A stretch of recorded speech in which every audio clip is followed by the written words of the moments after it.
A internet está repleta de conteúdo supostamente sobrenatural, mas todos sabemos que 99% dos casos são facilmente identificados como falsos ou capazes de serem explicados cientificamente. Mas e o porcento restante? E aqueles casos que até a mais cética das pessoas tem dificuldade de acreditar? E quando até mesmo as autoridades competentes presenciam tais fenômenos? Quando e como saber se estamos diante do paranormal ou de uma histeria? E como não ceder ao circo e às pessoas que utilizam dessas histórias e sofrimentos alheios para se promoverem? Hoje falaremos sobre um caso que ocorreu na cidade de Caiçara, no estado do Rio Grande do Sul. Um cenário tipicamente rural e tranquilo.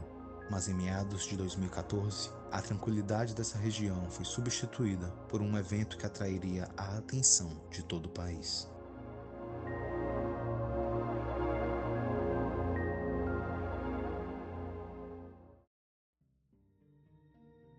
Tudo começou com sons metálicos e batidas secas nas paredes de uma casa de madeira isolada.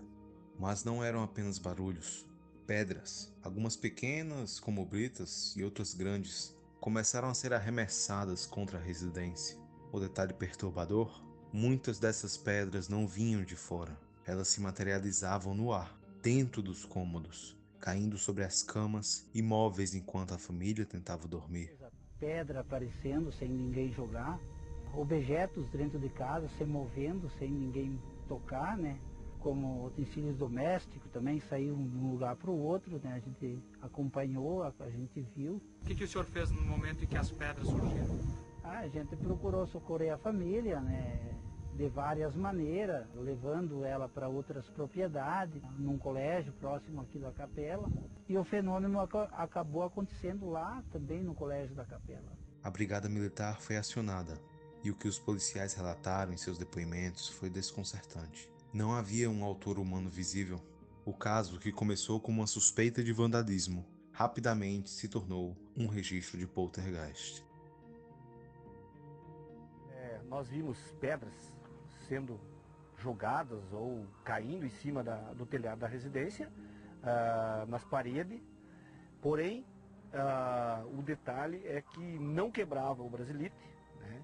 Vocês veem, o brasilite é daquele brasilite fino, e nas paredes não ficava sinal nenhum dessas pedras. Isso causou espanto porque a gente ia no local, mesmo com a presença da brigada militar, então, eu e os colegas, os componentes da brigada, essas pedras continuavam caindo.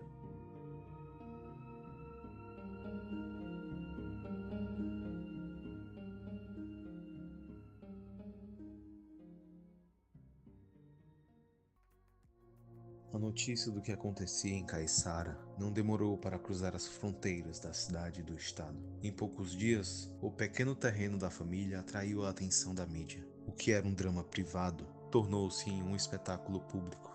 Para a família de seu Augusto e Dona Neuza, o medo do fenômeno paranormal foi rapidamente superado pelo medo da exposição. Eles se viram isolados dentro de casa e julgados por outros. Muitos movidos por preconceitos e superstições. Enquanto as autoridades buscavam respostas lógicas e explicações de viés estritamente psicológico e científico, as pessoas buscavam explicar através de espíritos e possessões. Nós até teríamos uma explicação técnica e científica, né? Não vamos falar a respeito de fatos, né, de pedras voando e tal, mas o que pode estar acontecendo no âmbito psíquico, né, para que essas pessoas possam acreditar e estarem vendo isso, né? E a partir dessa teoria, dessa parte científica, que nós estamos voltando o tratamento para essa família. A pressão sobre as crianças da casa tornava-se insuportável. Boatos surgiam que a família era culpada, que estavam forjando os eventos para ganhar fama ou dinheiro, ainda que os mesmos negavam a mostrar seus rostos e claramente estivessem muito incomodados e sofrendo bastante com tudo. O impacto psicológico dessa invasão de privacidade foi devastador. A privacidade e o respeito para com as adolescentes foi totalmente jogado fora. Tudo foi tratado como circo e entretenimento. Um suposto exorcista espírita realizou um exorcismo na menina que estaria aparentemente possuída. E é claro, filmou o acontecimento, violando o respeito e a privacidade daqueles que estavam sofrendo tanto. Obviamente, clamou que tinha resolvido tudo e apareceu na televisão para receber seus minutos de fama, notoriedade e se promover. Porém, o pesadelo não tinha acabado. As manifestações continuavam ocorrendo e a família estava sozinha, abandonada pelos supostos médiuns, que ao receberem a notícia de que o exorcismo tinha falhado, negaram a nova ajuda.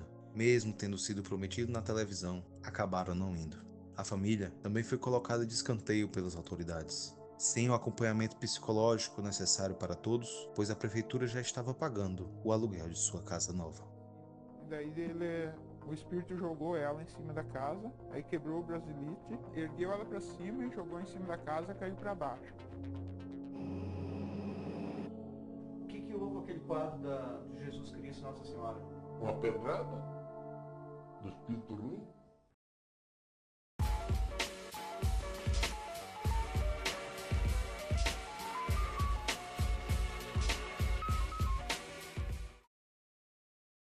Enquanto o sensacionalismo dominava as manchetes e as abordagens, um casal, muito parecido com o casal Edward e Lorraine, que inspirou os filmes Invocação do Mal, decidiu tomar um caminho diferente.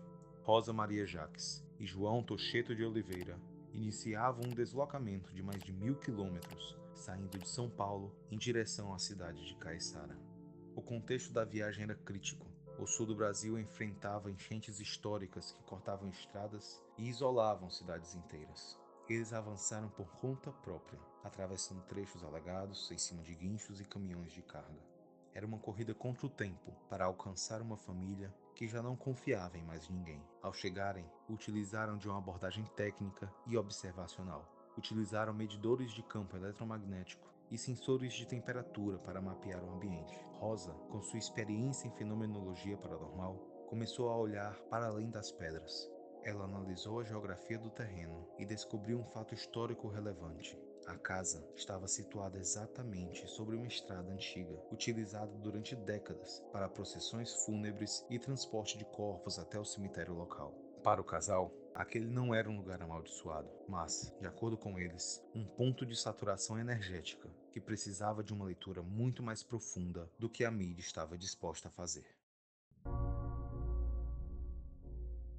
Com a confiança da família estabelecida, ambos começaram a remontar o histórico emocional daquela casa. Foi nesse momento que as peças do quebra-cabeça humano começaram a se encaixar. O foco das manifestações era uma das crianças, uma menina de 11 anos que carregava camadas de trauma profundo. Ela era adotada. Havia perdido o pai biológico de forma trágica, e embora vivesse em um ambiente de amor com seu Augusto e Dona Neuza, o luto e a busca por sua própria identidade geravam uma tensão interna invisível. Rosa identificou que a menina possuía uma sensibilidade paranormal latente. De acordo com Rosa, o estresse emocional canalizava as energias da Estrada dos Mortos e materializando-as em forma de pedras e batidas. Era a mente da menina gritando o que as palavras não conseguiam dizer. Mas havia um segundo componente na dinâmica da casa. A irmã mais velha, de 15 anos, sentindo-se subitamente deslocada pelo turbilhão de atenção voltado à irmã menor, acabou entrando em um processo de simulação. Em certos momentos, para manter o foco sobre a família, ou por puro desespero emocional, ela emulava comportamentos possessivos e vozes. O que a mídia interpretou como evidência de demônios e espíritos malignos era, na verdade, um grito de socorro de duas adolescentes presas em um fenômeno que nem elas entendiam. O mistério de Caiçara, o caso da casa demoníaca, não era uma invasão externa, mas uma explosão interna de energia e trauma reprimido. Realmente aqui nós estamos diante de um desequilíbrio e de um desequilíbrio contagioso, um desequilíbrio que cria uma confusão no ambiente e que precisa de uma pessoa serena, uma pessoa que não faça espetáculo, que não entre no jogo da histeria, porque entrar no jogo do espetáculo, se nós quisermos utilizar o Evangelho, é exatamente aquilo que Jesus, de forma alguma, se permitiu entrar. Pelo contrário, ele simplesmente curava pela entrada de uma palavra tranquila. O desfecho do caso Caiçara não foi marcado por um exorcismo estupefato com gritaria e tensão, como vemos nos filmes ou como o suposto médium utilizou para se promover, mas por uma decisão de renascimento. A compreensão de que a energia dos fenômenos estava ligada ao ambiente e ao estado emocional das filhas. Seu Augusto e Dona Neuza tomaram uma atitude definitiva. A casa de madeira, palco de tanto caos, foi completamente demolida. Eles não fugiram da região, mas reconstruíram sua história em um novo lar.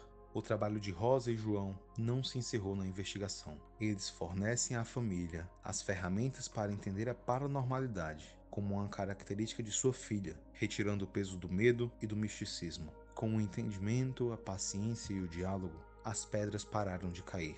O poltergeist cedeu lugar ao equilíbrio. Anos depois, ao revisitar a família, o cenário era de total normalidade. As meninas cresceram, seguiram seus estudos e tornaram-se mulheres integradas à sociedade, sem qualquer rastro das manifestações de 2014. O caso permanece nos arquivos, como uma prova de que o fenômeno paranormal, por mais assustador que pareça, muitas vezes é apenas um sintoma de feridas humanas que precisam de cura.